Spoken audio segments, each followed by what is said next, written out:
آپ صلی اللہ علیہ وسلم سے پوچھا گیا تھا یا رسول اللہ اگر آخرت میں یعنی روز محشر آپ سے ملاقات کرنی ہو، آپ سے ملنا ہو تو کہاں ملاقات ہوگی؟ تو فخر عالم صلی اللہ علیہ وسلم نے فرمایا تھا 3 مقامات میں سے کسی ایک جگہ، یا حوض کوثر پر، یا میزان کے مقام پر، یا پل صراط پہ۔ فقط اتنا سبب ہے انعقاد بزم محشر کا کہ ان کی شان محبوبی دکھائی جانے والی ہے۔ حسن رضا خان ہیں۔ جی بالکل ایسے ہی ہے۔ یہ ایک جملہ تھا آپ کا، اور فرماتے ہیں یہ بھی یاد رکھنا دنیا شیطان کا سمجھ لو کہ راج دہانی ہے۔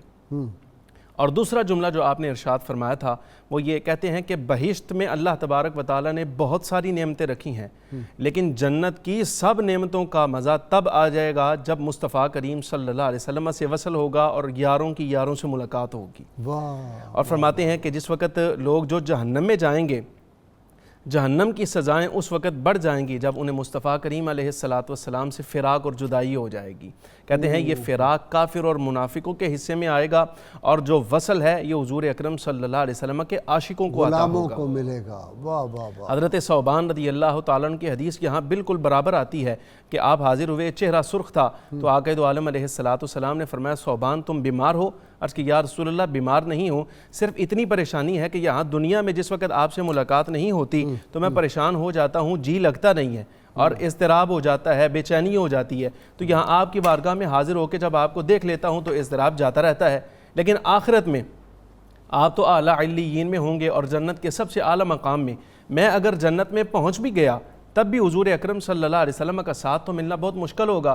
تو فخر عالم نور مجسم صلی اللہ علیہ وسلم نے فرمایا تھا ثوبان خوش رہنا، المرء مع من احبہ، بندہ اس کے ساتھ ہوگا جس کے ساتھ محبت کرتا ہوگا۔ جی ڈاکٹر صاحب، آخری کنکلوڈنگ ریمارکس، ان بزرگان دین کی تعلیمات یا ان کی حیات سے سبق کیا ملتا ہے آج کے دور کے نوجوان کے لیے؟ غازی صاحب بنیادی طور پر اولیاء کا ہم سارا لٹریچر پڑھ کے دیکھیں یا ان کی زندگی پڑھ کے دیکھیں، انہوں نے تقوی اور طہارت کا مغز نکال کے امت کو دیا ہے۔ اب تقوی اور طہارت کاملہ سے وابستہ آیات پڑھ لیں، احادیث پڑھ لیں، یعنی اللہ تعالیٰ خود گارنٹی دیتا ہے کہ جو طہارت والا ہوگا وہ میرا محبوب ہوگا۔ ان اللہ یحب التوابین ویحب المتطہرین، جو صحیح معنی میں توبہ کر گئے اور ظاہر و باطن کو صاف ستھرے کر گئے وہ دنیا میں میرے محبوب ہوتے ہیں۔ اب صوفیہ کہتے ہیں کہ جب بندہ اپنے آپ کو اللہ کی محبوبیت کی جگہ پر لے آتا ہے تو ہوتا کیا ہے، اللہ تعالیٰ اس بندے کو دنیا میں رہتے ہوئے اپنے ساتھ رابطہ اور تعلق مسلسل فیل کرواتا ہے۔ یہ جو رابطہ اور تعلق کا مسلسل فیلنگ کا نام ہے ولایت۔ جی درویش صاحب، اگر دیکھیں تو ہے باریک فطرت کا حجاب اتنا، نمایاں ہے فرشتوں کے تبسم ہائے پنہانی، یہاں بیٹھ کے بھی جلوے دیکھتے ہیں صاحب نظر۔ ابو علی قلندر رحمۃ اللہ علیہ کی زندگی سے جو میں سمجھتا ہوں وہ یہ ہے کہ اس دل سے سب کچھ جب نکال دو اور حضور محمد مصطفیٰ صلی اللہ علیہ وسلم کو یہاں رکھ لو، پھر جہاں کہیں بھی ہو، کرم میں ہو تو سرکار وہاں ہیں، میاں والی میں ہو تو سرکار وہاں ہیں، پنڈی میں ہو تو سرکار وہاں ہیں۔ سرکار اتنی دلجوئی فرماتے ہیں اپنے غلاموں کی جو دل سے سب کچھ نکال کے سرکار کو بسا لیتے ہیں۔ آج امت کو ضرورت ہے کہ رسول اللہ صلی اللہ علیہ وسلم کو اپنے دل میں بساؤ تاکہ غیروں کا مقابلہ کر سکو۔ آج ہم ذلیل ہو رہے ہیں تو اس وجہ سے ہو رہے ہیں کہ سرکار سے دور ہو چکے ہیں۔ قرب مصطفیٰ ہی دنیا میں بھی کامیابی ہے، قرب مصطفیٰ ہی آخرت میں کامیابی ہے۔ اسی کے لیے اللہ نے ہم کو بنا کر بھیجا تھا، جس مقصد سے آج ہم بہت دور جا چکے ہیں۔ اللہ کریم ہمیں سرکار کی پکی سچی محبت عطا فرمائے۔ سبحان اللہ۔ جی پروڈیوسر صاحب دعا کا وقت ہو گیا جی؟ اچھا جی، دعا ناظرین سامعین سب مل کے، میرے مہمان بھی مل کے ہم دعا مانگیں گے، دعا کا وقت ہے۔ اللہم صلی علی سیدنا محمد وعلی آل سیدنا محمد وصحاب سیدنا محمد وبارک وسلم۔ ربنا آتنا فی الدنیا حسنہ وفی الآخرۃ حسنۃ وقنا عذاب النار وادخلنا الجنۃ مع الابرار یا عزیز و یا غفار یا رب العالمین یا ارحم الراحمین۔ رب لا تذرنی فردا وانت خیر الوارثین، لا الہ الا انت سبحانک انی کنت من الظالمین۔ یا رب کریم اپنی عظمت و شان، اپنے اسماء مبارکہ کے صدقے، اپنے اسم اعظم کے صدقے، کل یوم ہوا فی شان، اپنی روز نئی شان کے صدقے اللہ کریم ہماری مصیبتوں کو دور فرما۔ اللہ کریم اپنے محبوب کریم صلی اللہ علیہ وسلم کے توسط تصدق سے دنیا بھر کے کشمیر، فلسطین، برما، ہندوستان کے مظلوم مسلمانوں کی نصرت فرما، ان کو آزادیاں عطا فرما۔ اللہ کریم اپنے محبوب کریم صلی اللہ علیہ وسلم کے تصدق میں آپ صلی اللہ علیہ وسلم کو جو اس امت کے ساتھ پیار تھا، آپ صلی اللہ علیہ وسلم کی دعائیں جو نیم شبی کی تھیں، ان کے تصدق میں ہم پہ یہ جو مصیبت آئی ہے اس کو دور فرما دے، آفات کو دور فرما دے، ہماری مسجدوں کی رونقوں کو بحال کر دے، ہمارے مدرسوں کی رونقوں کو بحال کر دے، ہمارے گھروں کی رونقوں کو بحال کر دے۔ اللہ کریم پوری دنیا پہ اپنے محبوب کریم صلی اللہ علیہ وسلم کے غلام بنا دے سب لوگوں کو۔ اللہ کریم اپنے حبیب مکرم صلی اللہ علیہ وسلم کے تصدق میں اللہ کریم کرم فرما، ہماری خطاؤں کو معاف فرما، اپنے گھر کے دروازے ہم پہ کھول دے، اپنے محبوب کریم صلی اللہ علیہ وسلم کے دروازے ہم پہ کھول دے۔ اللہ کریم تمام مسلمان حکمرانوں کو حضور صلی اللہ علیہ وسلم کی ناموس کی حفاظت کی توفیق عطا فرما، سب کو ختم نبوت حضور صلی اللہ علیہ وسلم کے تاج و تخت ختم نبوت کی حفاظت کی توفیق عطا فرما۔ وصلی اللہ تعالیٰ علی خیر خلقہ و نور عرشہ و زینت فرشہ محمد و آلہ و صحبہ اجمعین برحمتک یا ارحم الراحمین۔ نعرے کے لیے تیار ہو جی۔ پاکستان کا مطلب کیا؟ لا الہ الا اللہ محمد رسول اللہ صلی اللہ علیہ وسلم۔ جی شیر میاں داد جی میڈلے جی جی بسم اللہ۔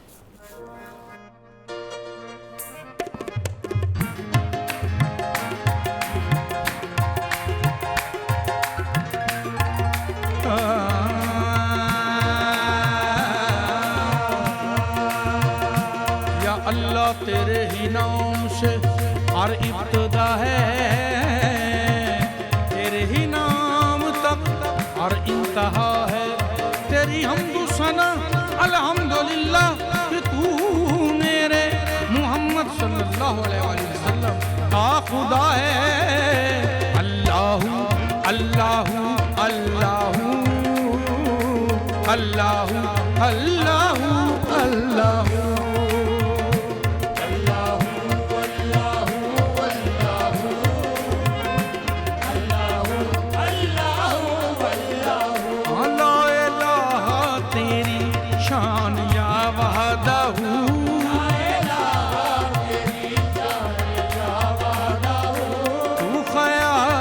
تجسس تو ہی آرزو،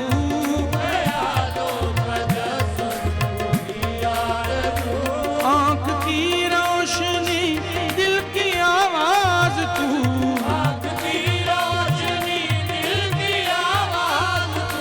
لا شریک لہو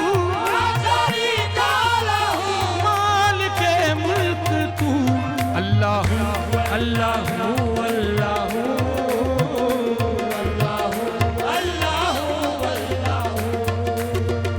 رات کی تیرگی سے نہ مایوس ہو، رات کی تیرگی سے نہ مایوس ہو، روشنی کا ستارہ نظر آئے گا، رات کی تیرگی سے نہ مایوس ہو، روشنی کا ستارہ نظر آئے گا، روشنی کا ستارہ نظر آئے گا، جب محمد سفینے کے ہیں نا خدا، جب محمد صلی اللہ علیہ وسلم ہر بھنور میں کنارہ نظر آئے گا،